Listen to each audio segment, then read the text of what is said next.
नमस्कार, मैं अशोक शर्मा आज के इस एपिसोड में आप सभी का स्वागत करता हूं। आज हम बात करेंगे दिल्ली की। दिल्ली बड़ा अद्भुत शहर है साहब। यहाँ की बेरोजगारी का ये हाल है कि यहाँ का विद्यार्थी लाखों रुपए खर्च करके विदेश पढ़ने जाता है और होटल मैनेजमेंट की डिग्री लाने के बाद यहीं के किसी ढाबे में नौकरी करता हुआ पाया जाता है। दिल्ली के एक नामी ग्रामी इंजीनियरिंग कॉलेज में अपने बेटे का एडमिशन कराने के बाद जब मैं बाहर आया तो मैंने वहीं के चौकीदार से पूछ लिया, भाई ये कॉलेज कैसा है? चौकीदार बोला, साहब बहुत अच्छा है, मैंने भी यहीं से इंजीनियरिंग की है। पिछले दिनों दिल्ली के प्रगति मैदान में विश्व पुस्तक मेला लगा। एक सर्वे में पता चला कि उतने की पुस्तकें नहीं बिकी जितने के छोले भटूरे बिके। हाल के लोग हैं साहब दिल्ली वाले भी, पुस्तक मेले में भी सैर सपाटा करने या छोले भटूरे खाने जाते हैं। दिल्ली के सरकारी स्कूलों में अध्यापकों की कमी हो गई।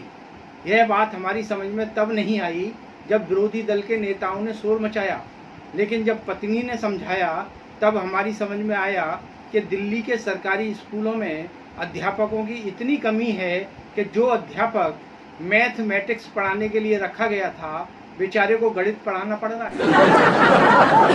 दिल्ली की एक कोर्ट में जज ने रिश्वत लेने के जुर्म में सजा सुनाने से पहले अपराधी से कहा, तुम्हें कुछ कहना है तो कहो। अपराधी बोला, हुजूर सजा रिश्वत लेने वाले को नहीं देने वाले को दो, क्योंकि जब उसने दी तभी तो मैंने ली, अगर वो नहीं देता तो मैं कहाँ से लेता।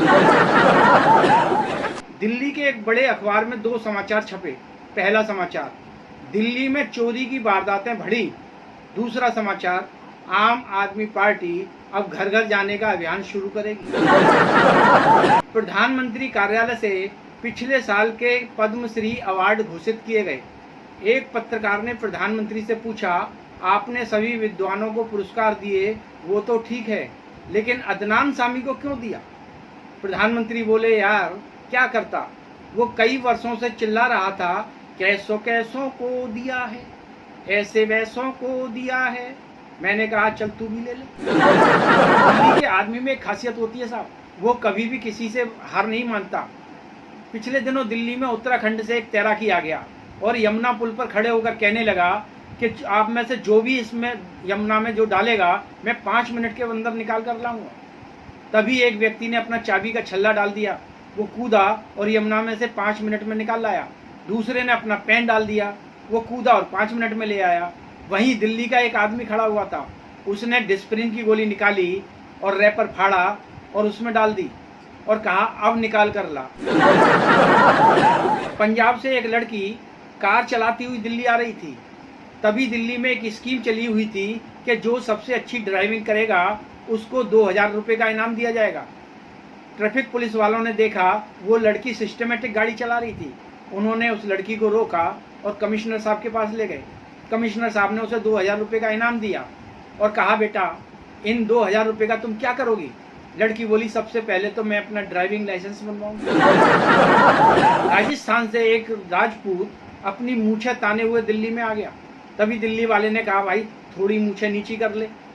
वह बोला, नहीं हम राजपूत हैं, हमारी मूछें ऊपर ही रहती हैं। बोले, भाई थोड़ी सी नीचे कर ले। बोले, नहीं हम अपनी बात पर अडिग रहते हैं, अपनी बात पर जान दे देते हैं। बोले, आप तो अपनी बात पर जान दे देते हो, लेकिन हम दिल्ली वाले तो बिना बात के ही जान दे देते हैं। बोला, वो कैसे?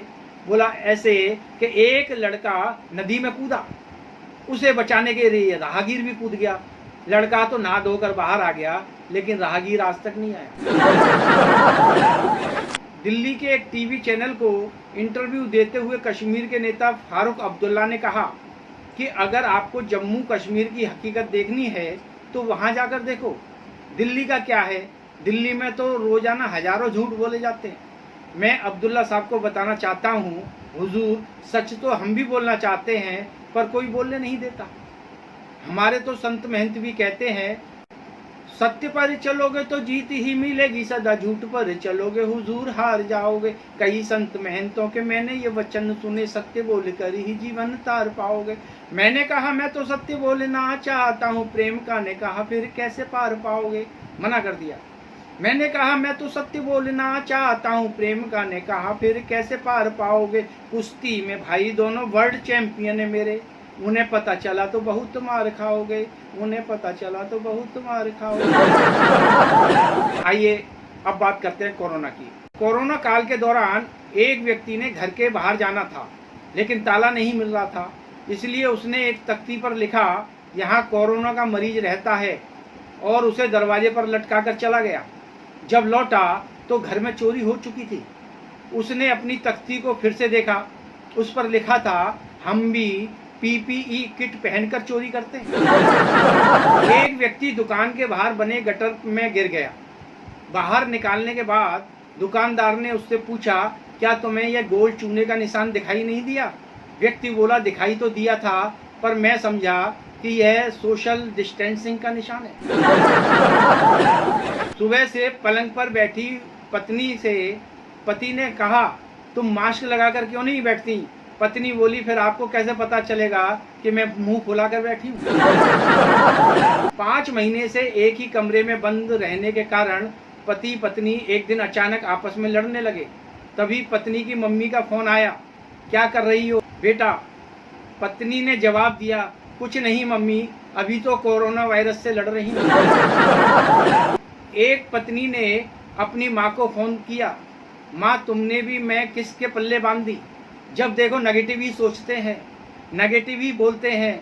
आज कोरोना का टेस्ट कराया था, उसमें भी नेगेटिव आए हैं।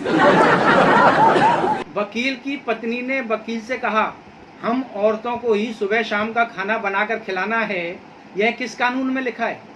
वकील बोला जिनेवा समझौते में, उसके अनुसार प्रत्येक कैदी को सुबह शाम का खाना देना अनिवार्य है। कोरोना महामारी के फैलते ही प्रधानमंत्री ने 21 दिन का लॉकडाउन लगा दिया और यह बयान दिया कि अगर हम 21 दिन में नहीं संभले तो हम 21 साल पीछे चले जाएंगे। इस पर एक कांग्रेसी नेता ने दूसरे से कहा यार 21 साल पीछे तो हमारी सरकार थी, क्या फिर से हमारी सरकार आ जाएगी?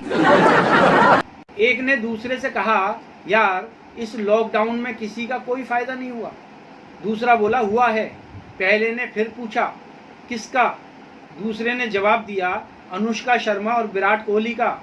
लॉकडाउन के कारण ही वो 2 से 3 हो रहे हैं। शराब पीने के बाद एक शराबी ने दूसरे से कहा यार ये शराब भी बड़ी अजीब चीज़ है, इसे पियो तो बीवी बड़बड़ाती है और ना पियो तो देश की अर्थव्यवस्था लड़खड़ाती है। कोरोना महामारी के चलते केजरीवाल ने दिल्ली की सीमाएं सील कर दी और यह बयान दिया कि बाहर के लोग आकर दिल्ली में कोरोना फैला रहे हैं। मैं केजरीवाल जी को बताना चाहता हूं, आदरणीय, जब किसी को जरूरी काम होता है तभी वो दिल्ली में आता है, कोई सैर सपाटा करने नहीं आता। पिछले दिनों आगरे का एक सेठ आपकी दिल्ली में घूमने आया था, उसके साथ क्या हुआ सुनिए। आगरे का सेठ एक घूमने को दिल्ली आया, खूब सारे नोट भर अपने परस में, कभी राजघाट घूमा, कभी दिल्ली हाट घूमा, कभी खाली बस घूमा, कभी ठसाठस में। जाने कहाँ जेब कटी, जाने कहाँ चैन लुटी, गुम हुआ मोबाइल कनाट सर्कस में। एकमात्र घड़ी बेचे वापसी की टिकट ले, बैठ लिया चुपचाप आगरे की बस में, बैठ लिया चुपचाप आगरे की बस में। आज बस इतना ही, अगले एपिसोड में फिर आपसे मुलाकात होगी, तब तक के लिए नमस्कार।